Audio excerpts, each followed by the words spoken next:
Ika-26 na kabanata. At sinabi ni Agripa kay Pablo, ipinahihintulot ko sa iyong magsaysay ka sa ganang iyo. Nang magkagayoy iniunat ni Pablo ang kanyang kamay, at ginawa ang kanyang pagsasanggalang. Ikinaliligaya kong lubha, Haring Agripa, na sa harapan mo'y gawin ko ang aking pagsasanggalang sa araw na ito tungkol sa lahat ng mga bagay na isinasakdal ng mga Hudyo laban sa akin. Lalong-lalo na sapagkat bihasa ka sa lahat ng mga kaugalian at mga suliranin na mayroon ang mga Hudyo. Kaya nga, ipinamamanhik ko sa iyo na pagdalitaan mong dinggin ako. Ang akin ngang pamumuhay mula sa aking pagkabata, na nang unay inugali ko sa gitna ng aking bansa at sa Jerusalem, ay nalalaman ng lahat ng mga Hudyo, na napagtatalastas nila mula pa ng una kung ibig nilang magsisaksi na alinsunod sa lalong mahigpit na sekta ng aming relihiyon ay nabuhay akong isang Fariseo. At ngayon nakatayo ako upang hatulan dahil sa pag-asa sa pangakong ginawa ng Diyos sa aming mga magulang. Dahil sa pangakong ito'y ang aming 12 angkan ay buong pusong nagsisipaglingkod sa Diyos gabit araw, na inaasahang kakamtin. At tungkol sa pag-asang ito, ako'y isinasakdal ng mga Hudyo. O Hari, bakit inaakala ninyong ito'y hindi mapaniniwalaan? Kung binubuhay ng Diyos ang mga patay, tunay na ako may nag-isip na dapat akong gumawa ng maraming mga bagay laban sa pangalan ni Jesus na taga Nazaret. At ginawa ko rin ito sa Jerusalem, at kinulong ko sa mga bilangguan ang marami sa mga banal, pagkatanggap ko ng kapamahalaan sa mga pangulong saserdote, at nang sila'y ipinapapatay, ay ibinibigay ko ang aking pagsang-ayon laban sa kanila. At madalas sa pagpaparusa ko sa kanila, sa lahat ng mga sinagoga, ay pinipilit ko silang magsipamusong, at sa totoong pagkagalit ko sa kanila, ay sila'y pinag-uusig ko hanggang sa mga bayan ng ibang lupain. Hinggil dito sa paglalakbay kong patungo sa Damasco, na taglay ang kapamahalaan, at bilin ng mga pangulong saserdote.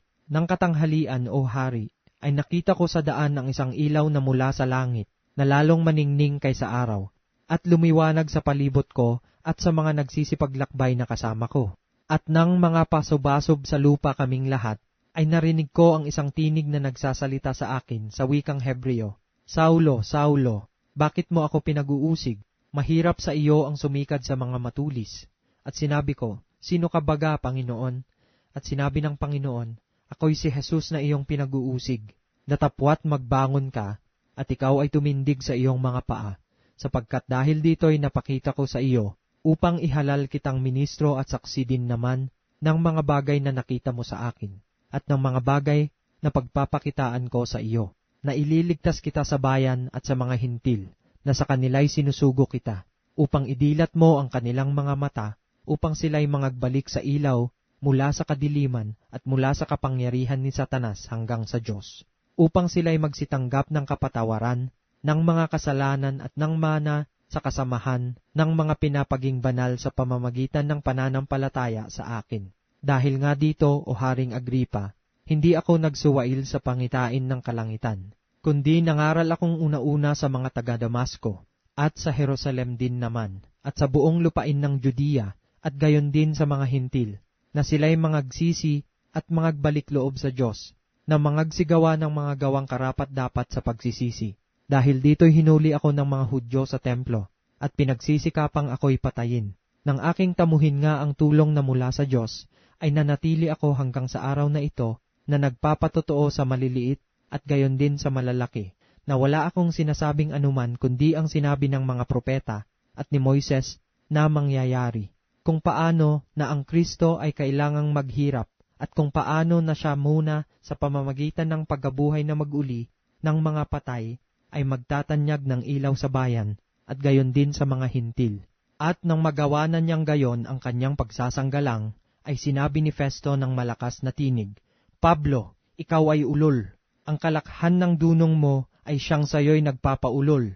Ditapwat sinabi ni Pablo, hindi ako ulol, kagalang-galang na Festo, kundi nagsasalita ako ng mga salitang katotohanan at kahinahunan. Sapagkat nalalaman ng hari ang mga bagay na ito, na sa kanya'y nagsasalita naman ako ng buong laya, sapagkat naniniwala ako na sa kanya'y walang nalilingid sa mga bagay na ito, sapagkat ito'y hindi ginawa sa isang sulok. Haring Agripa, naniniwala ka baga sa mga propeta? Nalalaman kong naniniwala ka, at sinabi ni Agripa kay Pablo, sa kakaunting paghikayat ay ibig mo akong maging Kristiyano. At sinabi ni Pablo, loobin nawa ng Diyos na sa kakaunti o sa marami man, ay hindi lamang ikaw, kundi pati ng lahat ng mga nagsisipakinig sa akin ngayon, ay pawang maging katulad ko naman, tangi lamang sa mga tanikalang ito. At nagtindig ang hari, at ang gobernador, at si Bernice, at ang mga nagsiupong kasama nila. At nang sila'y makahiwalay, ay nangagsalitaan sila sa isa't isa, na nagsisipagsabi, ang taong ito ay walang anumang ginagawa na marapat sa kamatayan o sa mga tanikala. At sinabi ni Agripa kay Festo, mapalalaya sana ang taong ito, kung hindi naghabol kay Cesar.